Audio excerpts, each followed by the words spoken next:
The cost of hearing loss to the Australian economy is already $12 billion a year. With this number on the rise, it is no wonder that new research is looking at the cause and what has changed for this generation. A new report by Australian Hearing says that social factors, as well as exposure to dangerous noise levels, are crucial elements to hearing loss. At Abbotsford Family Practice, young patients come into the clinic for a hearing test. There's a little bit of a concern that there is actually a little bit of hearing loss in that ear.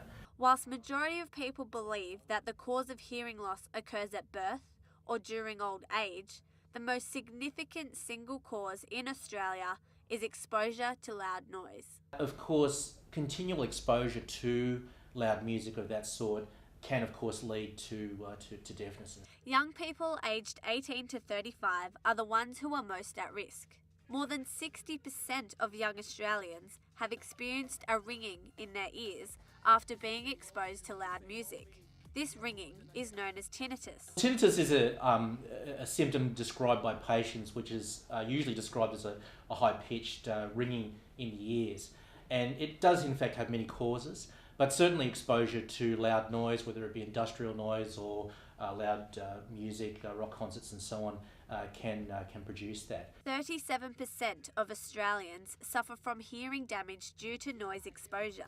This is largely due to the levels of noise from nightclubs, live concerts and personal stereos. Scott Tonkin, a 21-year-old from Concord, has experienced these troubles firsthand. Mr. Tonkin is a DJ, which means he is constantly exposed to dangerous levels of music. After a long night out DJing at a club, he experiences the symptoms of tinnitus. Some nights I come home at 5, 6 in the morning and my parents are in bed and they try and talk to me, but I can't hear them because my ears are ringing.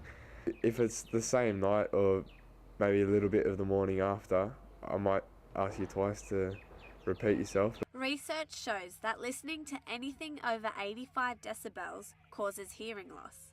In nightclubs, it can reach up to 106 decibels. Noise at this level causes damage after 15 minutes. Young people, although recognising the connection between loud noise and hearing loss, do not see themselves at risk or simply don't care. This has definitely been the case for Mr. Tonkin. It doesn't worry me at the moment. I'm not that concerned about it, but I suppose in a few years' time when I'm coming home and my ears are ringing for the next few days, I think it'll start worrying me then. Eventually people will notice, but I don't think anyone really takes notice while they're young. It's a pretty ignorant age. The new report shows that this lack of awareness has a lot to do with peer influence, as it has become a social norm.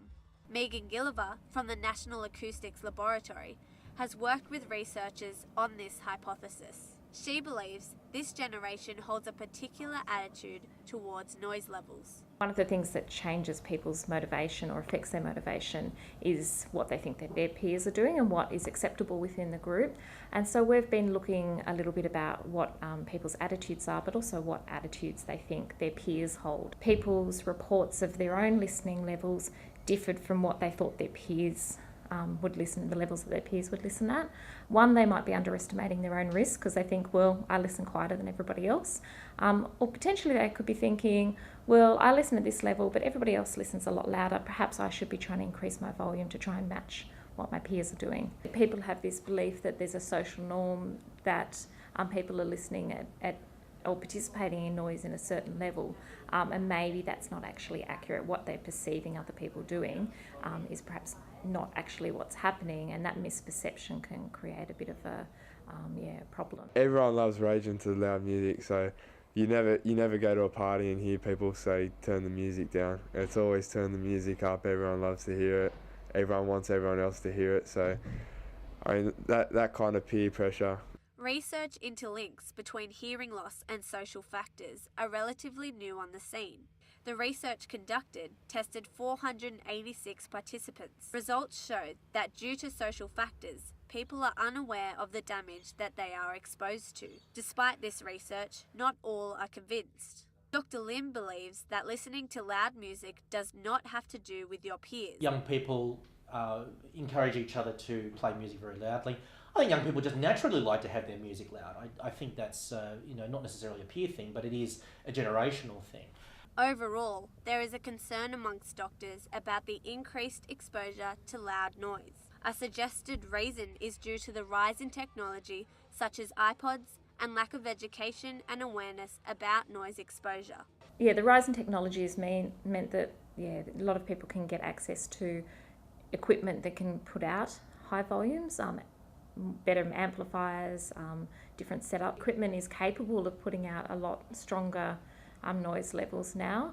And I think we're perhaps just a little bit more aware that people are participating in those activities. Hearing loss isn't seen as a big kind of problem. It's there's no blood on the floor kind of problem. So I think there's that lack of awareness of what the outcomes are. This new research on social factors is just the beginning of looking at ways to prevent hearing loss in Australia. We're about to start actually a really big project looking at people's sort of exposure levels and stuff across Australia. Miss Gilliver's new research gives hope to reduce hearing loss in Australia. However, the question remains: what are the longer lasting impacts on Australia's public health system?